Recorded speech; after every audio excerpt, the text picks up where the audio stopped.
बिस्मिल्लाहिर्रहमानिर्रहीम। हम inorganic chemistry का एक चैप्टर डिस्कस कर रहे हैं। इसका नाम है chemistry of non aqueous solvents और आज का हमारा topic types of chemical reaction in liquid ammonia और उससे मुताल्लिका लास्ट पॉइंट आज हम डिस्कस करने लगे हैं। और लास्ट पॉइंट क्या है? Solution of metals in liquid ammonia. इसकी फिजिकल प्रॉपर्टीज़ की बात करते हैं तो देखते हैं फर्स्ट पॉइंट क्या है। अल्कली और अल्कलाइन अर्थ मेटल वो बाआसानी डिज़ोल्व हो जाती हैं, सॉल्युबल हैं लिक्विड अमोनिया में। अब ये बाआसानी डिज़ोल्व क्यों हो जाती हैं? उसकी वजह ये है कि फर्स्ट ए और सेकंड ए ग्रुप से मुताल्लिक एलिमेंट्स की आयोनाइजेशन एनर्जी वो कम होती है, यानी यहाँ से हम बाआसानी इलेक्ट्रॉन रिमूव करवा सकते हैं। अब क्योंकि इनका ऑक्सीडेशन पोटेंशियल ज़्यादा है, ये बाआसानी इलेक्ट्रॉन को लूज़ कर सकते हैं, तो इसीलिए ये लिक्विड अमोनिया में बाआसानी डिज़ोल्व हो जाते हैं। हाँ, अलबत्ता बेरिलियम जो कि सेकंड ए ग्रुप से बिलोंग करता है, इसका साइज़ स्मॉल होने के बाइस और आयोनाइजेशन एनर्जी के ज़्यादा होने की वजह से क्या होगा, बेरिलियम की सॉल्युबिलिटी बाकी अल्कलाइन अर्थ मेटल के निस्बत कम रहेगी। नेक्स्ट पॉइंट है, they give characteristic blue colour in liquid ammonia. यानी जब हम मेटल्स को डिज़ोल्व करते हैं लिक्विड अमोनिया में तो क्या होता है, ये एक मखसूस ब्लू कलर देंगे जब ये डाइल्यूट सॉल्यूशन बनाते हैं। डाइल्यूट में अलग तरह का कलर देंगे और कंसनट्रेटेड में अलग तरह का कलर देंगे। इस चीज़ को हम आगे नेक्स्ट पॉइंट में डिस्कस करने वाले हैं। बहरहाल हमें फ़िलहाल यहाँ तक जानना चाहिए कि जब हम लिक्विड अमोनिया में मेटल्स को ऐड करते हैं या अल्कली और अल्कलाइन अर्थ मेटल्स को ऐड करते हैं तो क्या होता है, वो ब्लू कलर देते हैं।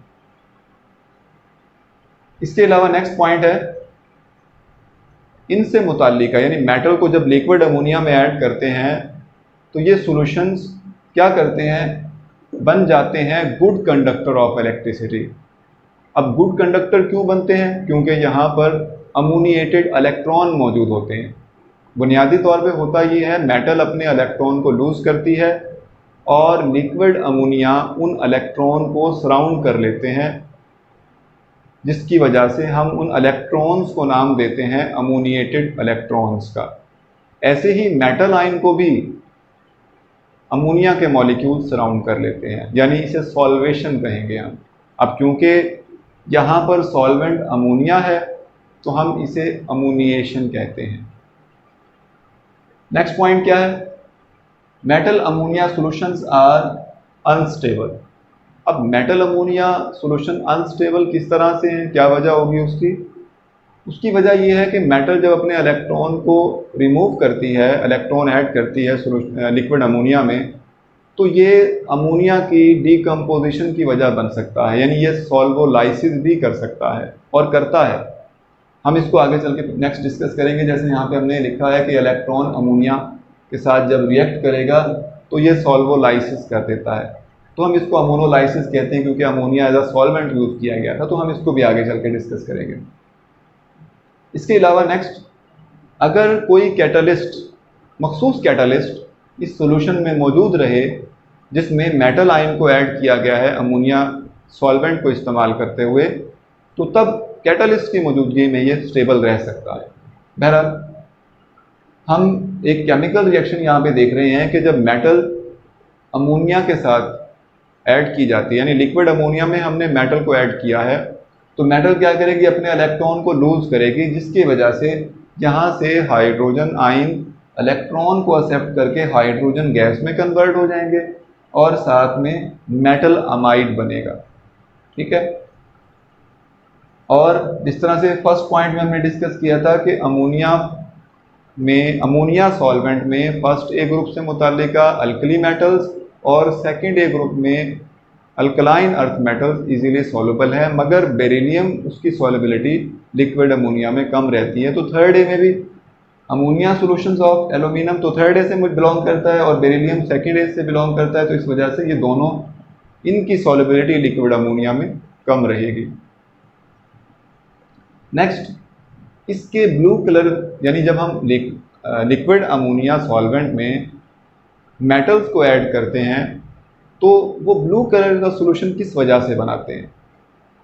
तो पहली बात तो हमें जानना होगी कि जो ब्लू कलर का सोल्यूशन है ये है paramagnetic. Those substances which are weakly attract towards the magnetic field are called paramagnetic substances.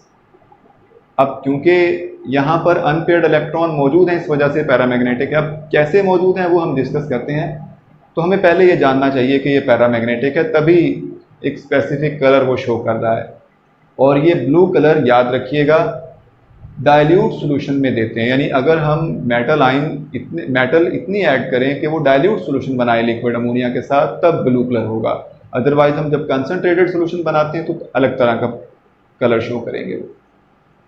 अब हमें कैसे पता चला पैरामैग्नेटिक है? तो हम एक तो कलर की वजह से ही पता लगाते हैं। इसके अलावा जब हम इसको मैग्नेटिक फील्ड से गुजारते हैं तो क्या होता है, ये नॉर्थ पोल की तरफ अट्रैक्ट होती है, उसकी तरफ मूव कर जाएगी। इसके अलावा concentrated solution of metal in ammonia solution, जो कि लिक्विड फॉर्म में होगा, are less sensitive towards magnetic field.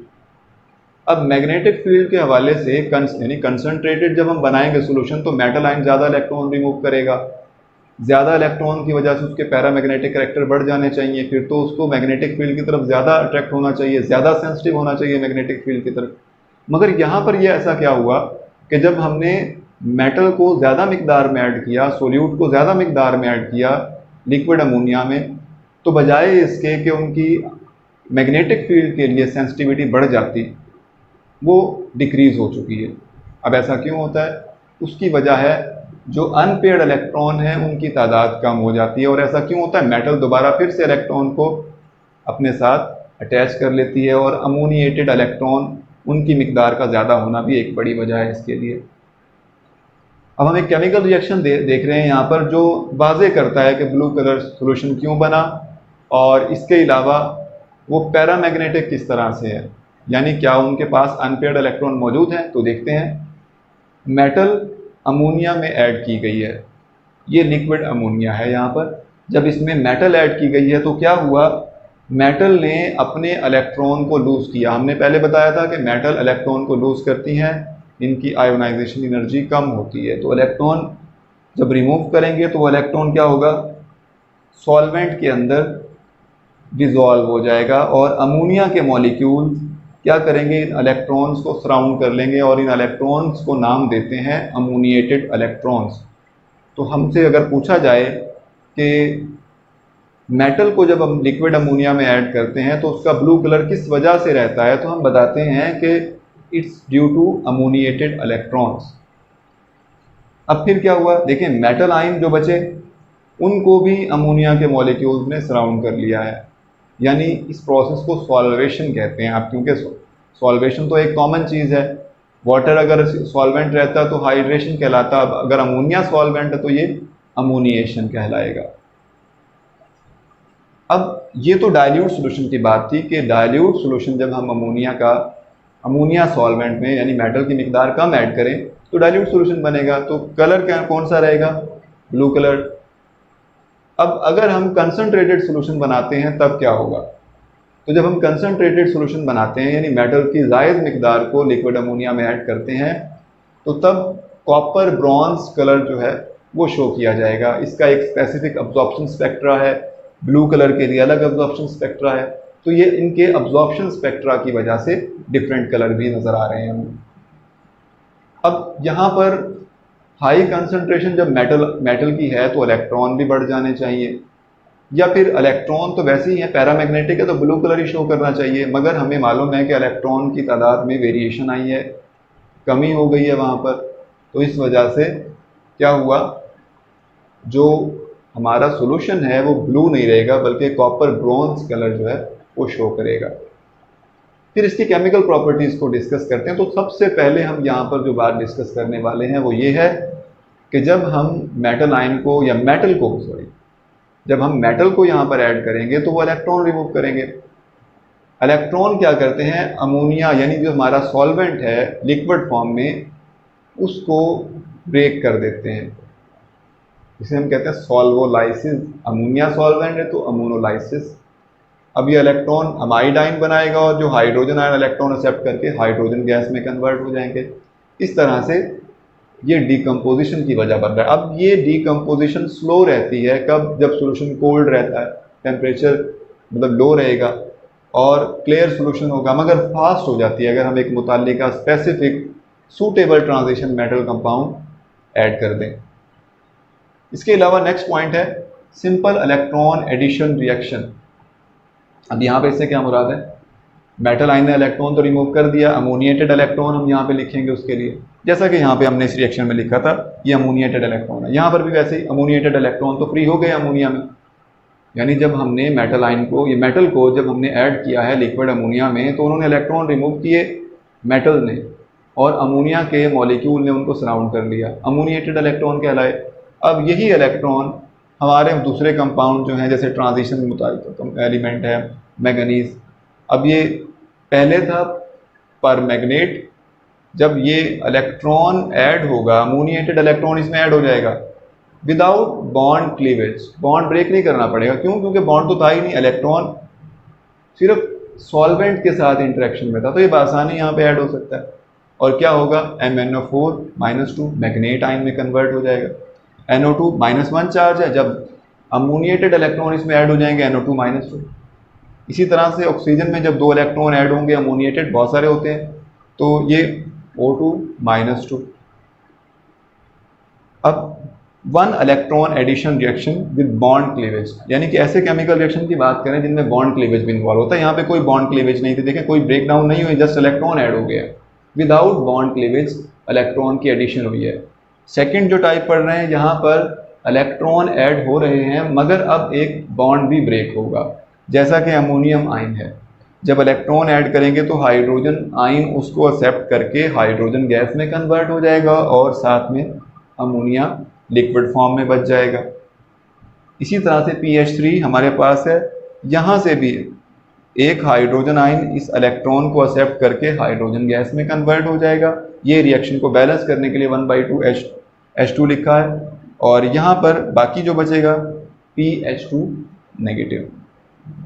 इसके अलावा ये तो था 1 इलेक्ट्रॉन की एडिशन होगी विद बॉन्ड क्लीवेज। अब 2 इलेक्ट्रॉन की एडिशन की बात कर रहे हैं, और यहाँ पे देखिए C6H5NH NH2, 2 इलेक्ट्रॉन जब ऐड होंगे, अमोनिएटेड इलेक्ट्रॉन की बात कर रहे हैं, C6H5NH, यानी NH2 ग्रुप यहाँ से रिमूव हो गया, तो बॉन्ड क्लीवेज इन्वॉल्व है और इलेक्ट्रॉन भी ऐड हो रहा है।